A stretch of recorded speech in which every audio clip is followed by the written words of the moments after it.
Cameras ఉన్నాయి. నువ్వు నా పర్మిషన్ లేకుండా ఏం ముట్టుకున్నా రియాక్షన్ మాత్రం చాలా వైలెంట్ గా ఉంటుంది. అర్థమైందా? ఎవరు మేడం మీరు? నేను కంత్రి అయితే మీరు జగత్ కంత్రిలా ఉన్నారు. మీరు పోలీస్ అయ్యారు కాబట్టి సరిపోయింది. అదే మా డిపార్ట్మెంట్ లో ఉండుంటేనా ఏ పోలీసుడు మిమ్మల్ని పట్టుకోలేరు తెలుసా? ప్రామిస్ మేడం, మీరు రెస్ట్ తీసుకోండి, నేను ఇక్కడ చిల్ అవుతాను.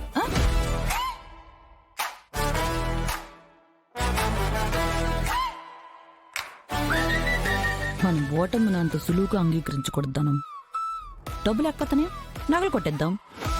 బ్యాగ్ తీసుకుని పరిగెత్తేస్తా. అప్పుడు సైరన్ మోగిన లైట్స్ కొట్టుకున్నా ఆగకూడదు.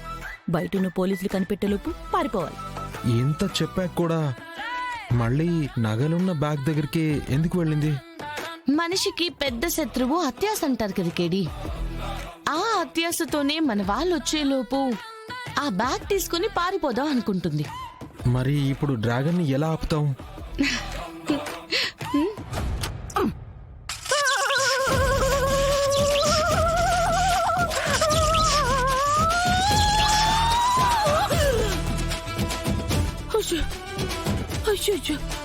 కొంచెం ఉంటే సచ్చేదాన్ని. బ్యాగ్ లో కరెంట్ ఎలా పెట్టావమ్మా? ఏంటి మేడం మీరు? అరే, నాకంటే పెద్ద క్రిమినల్లా ఉన్నారే. బ్యాగ్ లో ఏముందని చూద్దాం అనుకున్నాను, అంత మాత్రం చంపేస్తారా? ఓహో, పెద్ద మనిషి అన్నాక కొంచెం పెద్ద మనిషి ఉండాలి. ఛే, మీకోసం నేను ఇంత రిస్క్ తీసుకుంటుంటే కొంచెం కూడా కరికరలేదా? ఛే, కొంచెం ఉంటే సచ్చేదాన్ని.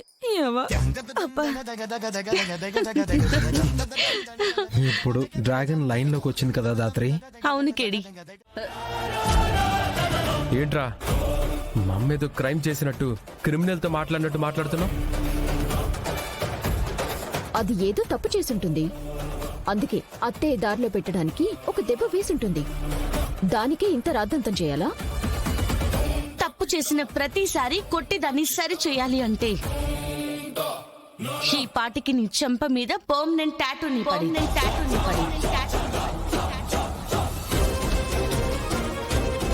అయినా అంత తప్పు ఇప్పుడు శ్రీవల్లి ఏం చేసింది పిన్ని? దాన్నేంటమ్మా అడిగేది? అమ్మ శ్రీవల్లి, నువ్వేం భయపడకు. వైజయంతి నిన్నెందుకు కొట్టింది?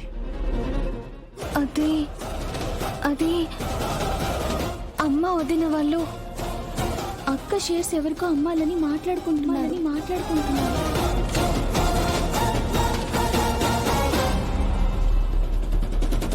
నేను అది విని అమ్మద్దని చెప్పినందుకు అమ్మ నన్ను కొట్టింది.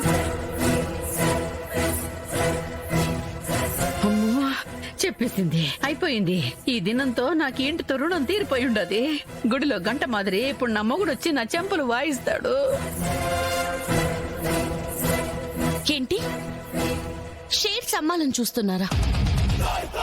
ఇప్పుడు చెప్పు నిషి, ఎవరు తప్పు చేస్తున్నారు?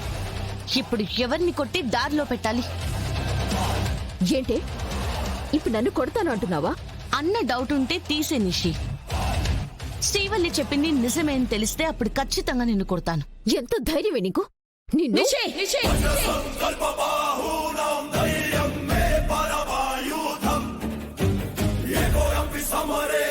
శ్రీవల్లి చెప్పింది నిజమేనా పిన్ని? అడుగుతుంది మిమ్మల్ని.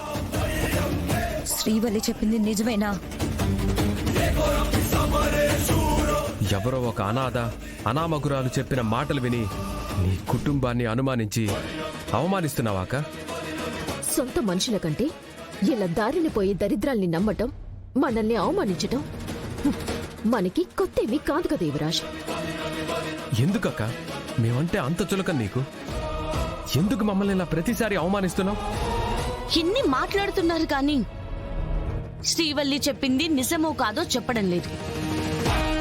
ఎందుకు యువరాజ్? నీకు నిజం రుజువు చేయాల్సిన అవసరం మాకు లేదు. మేము షేర్స్ అమ్మటం లేదు, ఇదే నిజం. ఈ శ్రీవల్లి అబద్ధం చెప్తుంది. అబద్ధం చెప్తుంది శ్రీవల్లి కాదు, మీరు. మీ కంగారులో, మీ భయంలోనే మీరు చెప్తుంది అబద్ధమని అర్థమైపోతుంది. నీకింతకు ముందు చెప్పాను, ఇప్పుడు చెప్తున్నాను. నిన్ను నువ్వు నిరూపించుకో. నీ గుర్తింపు నీకొస్తుంది. అది ఇంట్లో అయినా సరే, ఆఫీస్లో అయినా సరే. చూడమ్మి, వాళ్ళ గురించి మాట్లాడి నా బిడ్డని తక్కువ చేయబాక. నా బిడ్డ మీద మర్యాదతో వచ్చిన మనిషి ముందు అందరూ కలిసి అవమానించుండారు. ఇప్పుడు సంతోషంగా ఉండదా మీ అందరికీ? నిన్ను ఆదరించి ఇంట్లో ఉండనిచ్చినందుకు మాకు కాకుండా చేయాలని చూస్తున్నావా? మా మధ్యనే గొడవలు పెట్టాలని చూస్తావా? పో బయటికి. అన్నయ్య,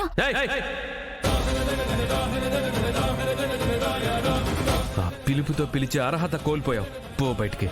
యువరాజ్, నువ్వు ఏం మాట్లాడుతున్నావో నీకైనా అర్థమవుతుందా? నీతో మాట్లాడాల్సిన అవసరం నాకు లేదు. శ్రీవల్లి, మర్యాదగా చెప్తున్నా, ఇంట్లో నుంచి బయటికి పో. పోపోమంటే ఎక్కడ పోతుంది యువరాజ్? తనకి మనం తప్ప ఇంకెవరున్నారు? మనం తప్ప ఇంకెవరున్నారా? అసలు మాకు దానికి ఏ సంబంధం ఉందని? అదిలా తప్పులు చేస్తున్నా కూడా చూస్తూ ఊరుకోవాలా? ఇప్పటికీ ఈ అమ్మి వల్ల ఈ ఇంట్లో మనశ్శాంతి లేకుండా పోతా ఉండదు. ఇప్పుడు కొత్తగా మనకి కొట్లాటలు కూడా పెట్టాలని చూస్తా ఉండదు. లేదమ్మా, నేను అలా అనుకోలేదు. కొట్టింది ఎవరు, ఎందుకని అక్క ఎంత అడిగినా కూడా నేను నీ పేరు చెప్పలేదమ్మా. నోర్వై